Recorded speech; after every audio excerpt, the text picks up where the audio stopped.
तेनालीराम की कहानी। मनुष्य व्यक्ति और तेनालीराम की कहानी। विजयनगर में गंगू नाम का एक व्यक्ति रहता था। उसके बारे में कहा जाता था कि वह बड़ा ही मनुष्य है और जो सुबह सुबह उसकी शक्ल देख ले उसे खाना भी नसीब नहीं होता।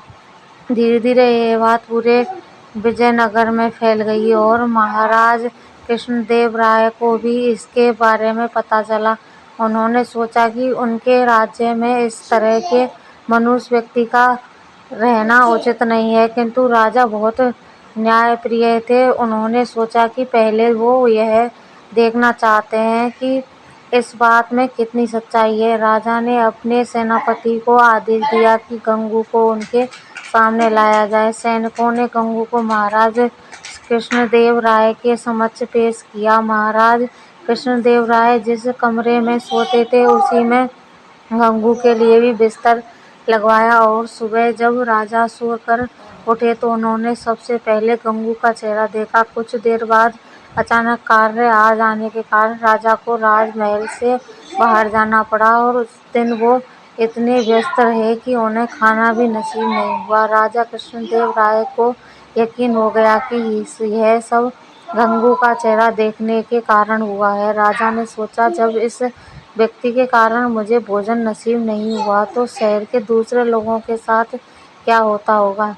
गुस्से में राजा कृष्णदेव राय ने गंगू को फांसी पर टांगने का आदेश दिया। यह बात पूरे राज्य में फैल गई कि कल गंगू को फांसी दी जाएगी। जब यह बात तेनालीराम को पता चली तो वे सारा माजरा समझ गए और तत्काल गंगू के पास पहुंचे। तेनालीराम को देखकर गंगू रोने लगा और तेनालीराम को पूरी बात बताई। तेनालीराम ने गंगू को सांत्वना देते हुए उसके कहा कि जैसा वो कहें गंगू को वैसा ही करना होगा। गंगू भी तेनालीराम की बात समझ गया। दूसरे दिन जब गंगू को फांसी दी जानी थी तभी गंगू से उसकी अंतिम इच्छा पूछी गई। गंगू बोला, मुझे महाराज से मिलकर कुछ बतलाना है, यह मेरी अंतिम इच्छा है। सैनिकों ने महाराज कृष्णदेव राय से गंगू की अंतिम इच्छा बतलाई। महाराज कृष्णदेव राय गंगू की अंतिम इच्छा पूर्ति के लिए उसके पास गए और बोले, बताओ गंगू, तुम्हें क्या बतलाना है। गंगू बोला, महाराज, इस राज्य में एक व्यक्ति मुझसे भी ज्यादा मनुष्य है। पहले दंड उसे मिलना चाहिए, फिर मुझे। महाराज कृष्णदेव राय ने बड़े आश्चर्य से गंगू से पूछा, गंगू बतलाओ, वह मनुष्य व्यक्ति कौन है। गंगू बोला, महाराज, वह मनुष्य व्यक्ति कोई और नहीं बल्कि इस राज्य का राजा अर्थात आप हैं। यह सुनकर महाराज कृष्णदेव राय अत्यधिक क्रोधित हुए और बोले, जानते हो गंगू, तुम क्या बोल रहे हो, इसके बदले तुम्हें दंड भी मिल सकता है। गंगू बोला, महाराज, मृत्युदंड से बड़ा कोई दंड हो सकता है क्या।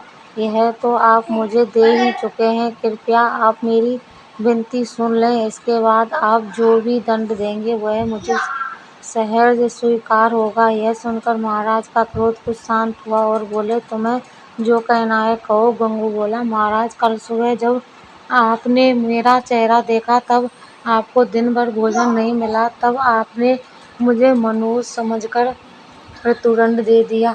ठीक उसी समय कल सुबह मैंने भी आपका चेहरा देखा था तो और मुझे फांसी की सजा मिल गई। मतलब आप मुझसे भी ज्यादा मनुष्य हुए। महाराज कृष्णदेव राय को पूरी बात समझ आ गई और उन्हें अपने निर्णय पर पछतावा हो रहा था। उन्होंने तत्काल गंगू को फांसी की सजा माफ कर दी। गंगू को अपने पास बुलाकर पूछा, गंगू, यह विचार तुम्हारे मन में कैसे आया। गंगू बोला, महाराज, मुझे तेनालीराम ने यह सब करने की सलाह दी थी। महाराज कृष्णदेव राय ने गंगू को बहुत सा धन देकर विदा किया और तेनालीराम को बुलाकर उसका धन्यवाद दिया कि उनके कारण एक निर्दोष की जान बच गई और महाराज के हाथ से एक बहुत बड़ा पाप होने से बच गया।